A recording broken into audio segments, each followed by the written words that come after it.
Hi everyone, it's me Ashley. I'm doing this video in my car because sometimes you just need to do your work during your break at work because that's the only time you have. So just ignore the background and everything.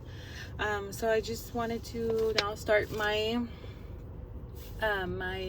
counselor interview results, which I found interesting because I interviewed 2 elementary school counselors, and then one of them was the middle school across our school, the counselor from there, and a lot of them had many similarities, but there was a few different ones. And what stood out to me from the differences were the middle school and what the middle school counselor had to say. I thought she had some really great ideas on just parent involvement and mental health awareness for the students, and that's actually something that I'm really passionate about and what I would like to work with. I feel like those would be such good ideas, because once kids get older compared to elementary, I feel you can not reach them at a certain way, but it's just a different way to reach them compared to when they're still little and they're kids, like in first grade and stuff like that. But let me go ahead and start on the similarities. So for the elementary counselors and the middle school counselor that I interviewed, a lot of them had the similarity of paperwork, that there's a lot of paperwork that needs to be done, which is referrals for SPED, RTI, 504, and things like that. I kind of wanted to go into the differences already, but I'll just wait for the end, or I'll just mention it. But the difference that I did notice from the middle school responses is that, and her responsibilities that she has to do, I feel like maybe they had more responsibilities. I'm not saying that the elementary school counselor have less, but I could tell just by reading the responses that they had more of a workload on it, because in the middle school counselor, she not only had to do the referrals for SPED, RTI, 504, all of those areas, she also has to help with advising students and their parents, going over results for their courses they need to take and what level they're in, helping with registration. I know that the counselor does help in elementary too, because I've seen her, but just registering for classes, or for example for AVID and those extracurricular and advanced placement courses, things like that. And as in elementary, there's not really anything like that, and there's not really a GT class. They're all just kind of like in one class together. So that's one thing, was the paperwork that I did notice, and that the counselor in the middle school, to me, seemed like she had much more work that she had to do. I'm assuming because, one, the kids are older, and so now they have more opportunities, such as like fine art courses and getting into those advanced placement courses and furthering their career or exposing them to that. So I can see that. And then another thing was the behavioral too.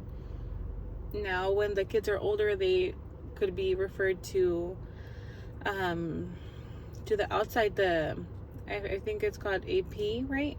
But that's not part of this right here. I was just kind of going over that. But okay, let me go to the next part. So another similarity that they had was who they collaborated with. A lot of the counselors said, or all the counselors said, that they worked with closely with the school social worker, the admin. They worked with teachers. They worked with CPS, and parents. And the other thing that stood out to me was I wanted to know how they collaborate with other school counselors. One of the elementary counselors said that she has a group of like counselor friends that she just kind of whenever she wants to know how they're doing it in their campus or get ideas, she'll call them and just see how they do. For example, a literacy night, or things like that. The other one that stood out to me, I'm sorry, I'm losing my train. So that was that she called. Okay, and then the other part that another counselor said is that when they go to counselor meetings, they are giving time and the opportunity to collaborate with the other counselors. And I'm assuming it's just how teachers, when we go to our trainings, they kind of just group them together and then discuss activities and ways to solve issues, or how they would go about it. So that's another one. I'm trying to see. Okay, the next part is, oh, actually, hold on, right here in this one. And they all said that they have, that their supervisor is one of the ladies from the district office that they go to, that oversees the school counseling department. And that is their main person that they go to whenever they have issues that are maybe they cannot solve within their campus. Okay, and the next one is time. All of them said that although the Texas model says 80% on counseling activities and 20% on the non-counseling, all of them said they're like that most of their time is spent on non-counseling activities, such as test coordinator, and the referrals and things like that. And then they all said that they wish they had more time to work on actual counseling duties and counseling with the students. And now let me bring this part up, because this is the difference. The counselor in the middle school did bring this up. She said that she wished that more people were aware of the mental health issues that young people are having, and that she wishes, or she would like to see the fine arts more I guess given more opportunity for students to get into, because that she talked a lot about how fine arts helps the students who are going through things at home in their home life, and they need an outlet to release their stress. That fine arts is a great thing for them to do, whether it's like music, acting, dancing, singing, art, anything like that. It just helps them academically as well, not only athletics, but fine arts is another way for students to express themselves and their emotions and what they're going through. So that was the difference in the awareness that the counselor in the middle school wanted to bring. And then, well, the counselors in elementary did not mention this in their interview, but they all had the same thing, which was time, that they wish they had more time with students, and they wish they spent more time on actual counseling duties compared to their time spent on non-counseling duties. And this goes in with number 3. So the next part is prioritize. The counselor at my school, she said that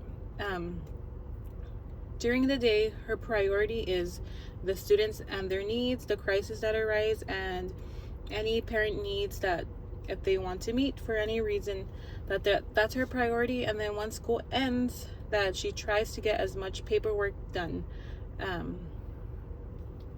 So that's an example of how the school counselor did it at mine.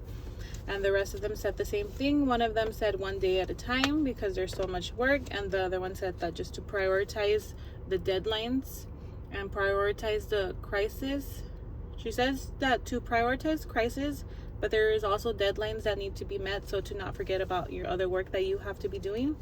So just prioritizing is a good thing to do, which would help us having a calendar and things like that, and alarms and to-do lists to help keep yourself on track.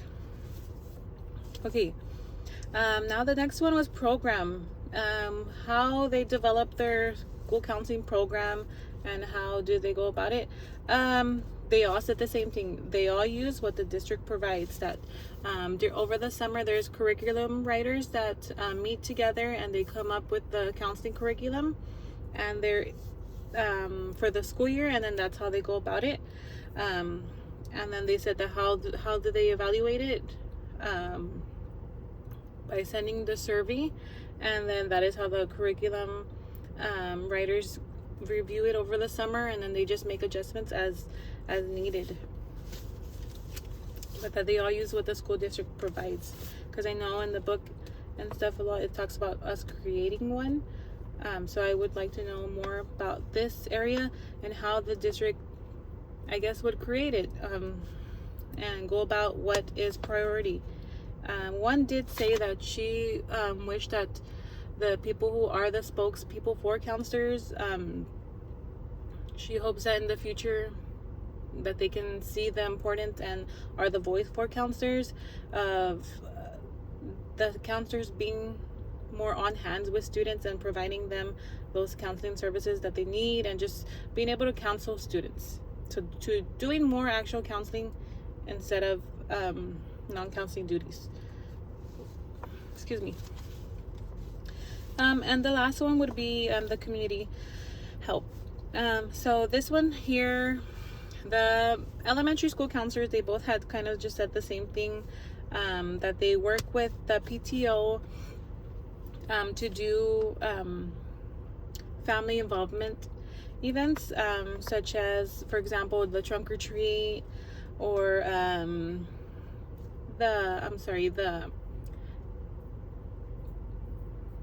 the musicals that happen, that they have the children perform once a month, and where they have those meetings that they work closely with the PTO and the teachers, the music teacher, to get those events done. They also have classes for students, for parents who want to learn English.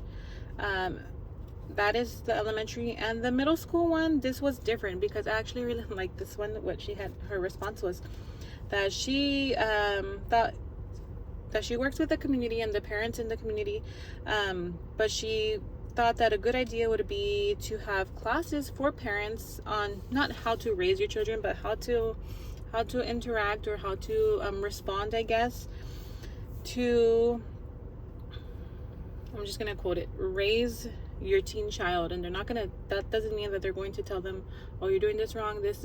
They're just giving them examples and tips on positive relationships with their teenagers, which I thought is a great idea, and I never heard of that. And the last one I really liked from the middle school counselor was that you have heard of a lot of the PIA, she gives uniforms and things like that to students, or we provide turkeys during Thanksgiving. What I really liked, or there's even a little book outside where students can go exchange books whenever after school within the community. What I really liked about what the counselor in the middle school said is that they would have like a food pantry, would be a great idea, and like a community closet. I love that because I love shopping and I just love like fashion and things like that. So I thought that community closet would be like amazing, and you could just do so much with that. And I had never heard of that. So I thought that was so cool, and that's something I would love to do even here in elementary. That would be so cool. I mean, we have so many lost and found sweaters all the time, but things like that, I mean, people are always wanting to get rid of their clothes anyways, or getting something new. We could just exchange it. That would be like a really great thing to do. But I'm gonna go ahead and stop here because my lunch is gonna end already, and I just finished all my notes. But I look forward to hearing everyone's responses, and thank you.